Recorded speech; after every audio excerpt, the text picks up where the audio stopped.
Hola amigas amigos. 남미 대륙의 아마소니아는 현재 지구에 남아있는 열대우림의 50% 이상을 차지하고 있습니다. 세계에서 가장 다양한 생물이 있는 곳으로 아직도 바깥 세상에 노출되지 않은 60여 부족들을 포함해 350여 원주민 부족들이 사는 곳이죠.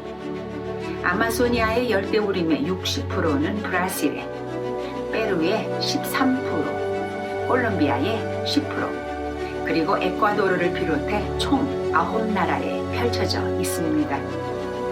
에콰도르는 전체의 작은 부분을 가지고 있지만 반면에 영토가 작아 나라의 큰 부분을 차지하고 있죠. 남미 여행 마스터 플랜 에콰도르 시리즈 지난 3부는 풍부한 문화 및 건축 유산으로 에콰도르의 아테네라 불리는 꾸엔카와 60개가 넘는 폭포가 이루는 폭포의 길 라 루타 데 라스 카스카다스로 유명한 바뇨스로 가봤습니다. 여행의 재미가 쏠쏠한 나라 에콰도르 4부는 아마소니아 열대우림으로 갑니다. 에콰도르 아마소니아 체험은 여러 루트를 통해 할 수 있습니다. 바뇨스는 에콰도르 아마소니아의 관문 수도라 말씀드렸는데요. 안데스 산맥 동쪽으로 아마소니아 열대우림 사이 해발 1840m 클라우드 포레스트 지대에 있습니다. 수컷의 길고 뾰족한 코로 에콰도르의 피노키오 도마뱀이라 불리는 이 희귀종은 멸종 상태였다가 클라우드 포레스트에서 지난 2004년 40여 년 만에 다시 나타났습니다. 이름이 아주 잘 어울리는 이 도마뱀의 긴 코의 기능은 아직 알려져 있지는 않은데요.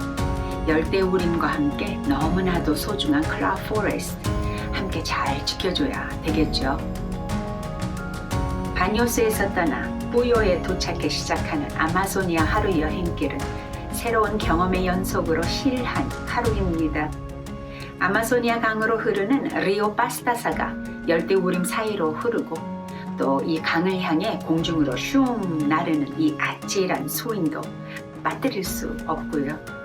처음 보는 식물과 나무들에 대한 얘기도 재미있습니다. 여러 개의 뿌리가 엮인 이 나무의 뿌리 중 오래된 뿌리가 죽기 시작하면 다른 쪽에서 새 뿌리가 생기기 시작하고 햇빛 방향으로 자리 잡아가며 나무 위치가 매일 2cm 정도 움직인다 하여 원주민들은 오랫동안 움직이는 나무 혹은 걷는 나무라 불러왔다 합니다. 카카오 나무 열매 과일 씨는 20개에서 60개 사이, 씨를 5일에서 6일 동안 햇빛에 말린 후 볶아 껍질을 벗깁니다. 씨가 콩같이 생겨서 카카오 콩이라 하죠.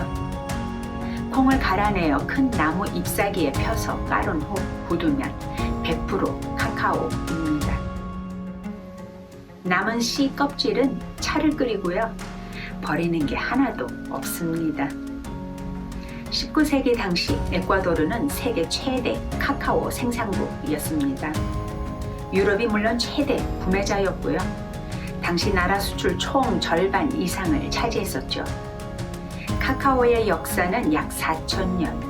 신대륙 탐험가들에게 의해 발견된 카카오는 16세기 초에 스페인으로 건너가 설탕이나 꿀로 달게 한 핫 초콜릿으로 변신하고 17세기 중반까지 유럽의 엘리트 계층 사이에서 그야말로 핫한 음료로 뜨고 스페인은 오랫동안 이 핫 초콜릿 레시피를 철저히 비밀로 유지했다 합니다.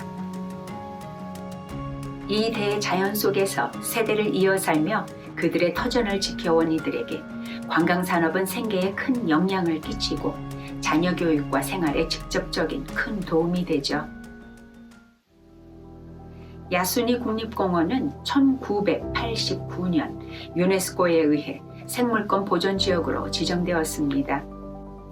푸에르토리코보다 약간 큰 크기의 야수니 국립공원의 열대우림은 전 아마소니아 분지의 0.15% 미만의 크기이지만 다양한 4,000종 이상의 식물이 번성하며 1년 내내 동물과 생태계들이 필요로 하는 양식을 제공합니다. 야수니는 전 아마소니아 그리고 지구상에서 가장 생물학적으로 다양한 곳으로 적도와 안데스 산맥, 열대우림, 이 세 가지 지역의 수렴 지점이란 특이한 지리적인 위치 때문이라 하죠.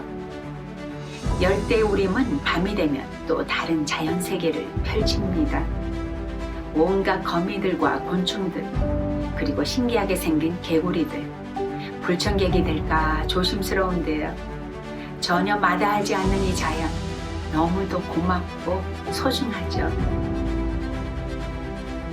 안데스 산맥 동쪽은 스페인이 처음으로 침투한 지역으로 유럽인과 접촉한 후 몇 세기 내에 이 지역의 수만 명의 아마소니아 부족 대부분이 천연두와 콜레라에 감염되었습니다.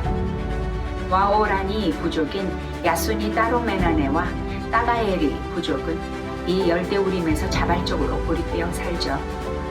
그리고 각 8나라의 아마소니아에도 그런 부족들이 있는데 나라마다 그들이 사는 지역을 외부와의 접촉으로부터 완벽하게 차단해 보호해 줍니다. 1960년대에 이 지역에서 석유가 발견됩니다. 야수니 국립공원 외곽으로 석유관이 생기고 막대한 매장량으로 에콰도르는 라틴 아메리카에서 세 번째로 큰 석유 수출국이 됩니다. 하지만 경제적인 이득은 당연히 자연의 질서를 파괴하고 있죠. 이곳에서 머무는 며칠은 떠나서도 많은 생각을 하게 합니다. 창조주의 손길과 의도가 고스란히 보존되어 있는 소중한 야수니, 다음 세대와 전 인류를 위해 함께 꼭 지켜내야겠습니다. 야수니 국립공원 여행은 수도 끼또나 과야길에서 국내 항공이나 차로 도착해 배를 타고 나포강을 따라 열대우림에 도착합니다. 그날 날씨에 따라 조정하는 일정은 하나의 큰 오케스트라 향연 같은 아마소니아의 자연의 질서와 조화를 배우게 되죠. 조용히 강을 따라다니는 작은 아마소니아 크루즈도 좋습니다. 안데스 산맥 기슭에 위치해 배수가 잘 안 되어 늪과 숲, 호수의 평야가 주기적으로 침수되어 있는 뿌야바노 야생동물보호구역은 다소 특이한 생태학적 특성을 지니고 있습니다. 또 다른 아마소니아를 체험할 수 있죠. 마슈픽 열대우림은 수도 끼또에서 매우 가깝습니다. 개인 소유로 직접 운영되는 호텔은 딱 하나. 어린아이들을 비롯해 3세대가 함께 자연이 주는 즐거움을 나눌 수 있는 곳입니다. 갈라파고스 제도와 연결해 하면 최상의 여행이 되고요. 가족에게도 각 개인에게도 평생의 감동과 추억으로 남습니다. 아마소니아 하면 약간의 망설임이 있을 수도 있습니다.